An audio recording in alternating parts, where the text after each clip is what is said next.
It's going to be a scorcher today, another one, so can't think of a better day to try out the solar oven. I have some red potatoes I'd like to try. I'm gonna put them in some olive oil and some herbs and see how long they take and how they are when they're done. So stay tuned.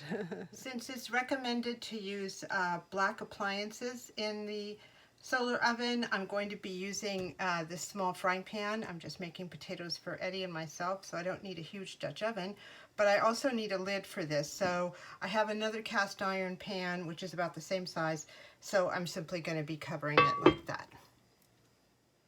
2 potatoes ought to be more than enough to fit in this pan, so I'm going to go ahead and take out the eyes. For some reason, these potatoes I got have a ton of eyes, and cut them up into small pieces.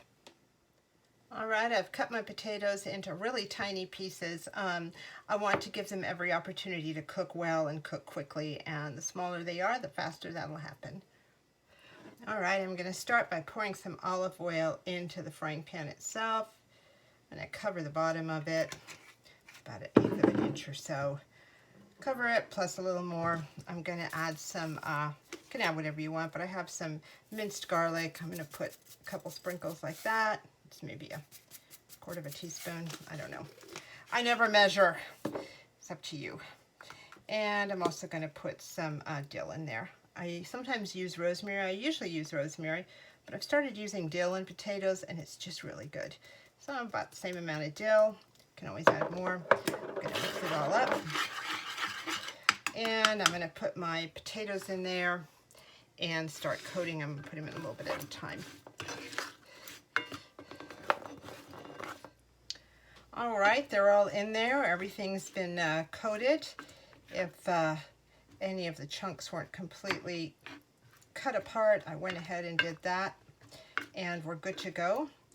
I'm going to put the lid on and take it out to the solar oven, which has been preheated for about 10 minutes. It's about 180, 200 right now.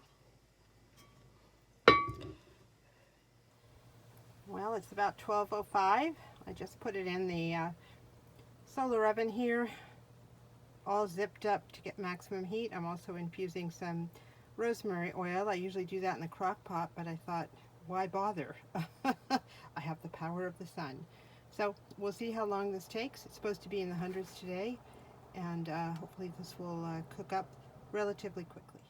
These were out about 5 hours in the solar oven. I had to change the positioning twice to catch the sun as it went behind trees in the roof, but that was fine. We always had full sun. Let's take this off and see what it looks like. Well, here they are. They came out great. They're really nice and soft, just the right texture. Smell good, garlic and dill. I did stir them once or twice when they were in the solar oven, and right now I'm gonna eat some myself, and Eddie wants some of these too. He's gonna throw in with his, he's gonna make some scrambled eggs and throw these in with it. So we'll get the final verdict on that. Well, Eddie just took some of those potatoes and mixed them in with his eggs. Let's check out how that looks. Oh, that looks yummy. All right, Eddie, why don't you give them a try and let me know how they are. And just so you know, I didn't cook these in a frying pan with the eggs. I didn't want to mess up the integrity of the sun cooker. They're pretty good, babe. They're good? Yeah. You didn't need to cook them down? They were ready to go, right? Good, yeah, I didn't do nothing except while they're in the microwave for a minute while I heat up the cheese. But warm them up. All right, well, good to know. We can make those at some point if we're having electrical problems. Chocolate milk. All right, cheers. Bottoms up.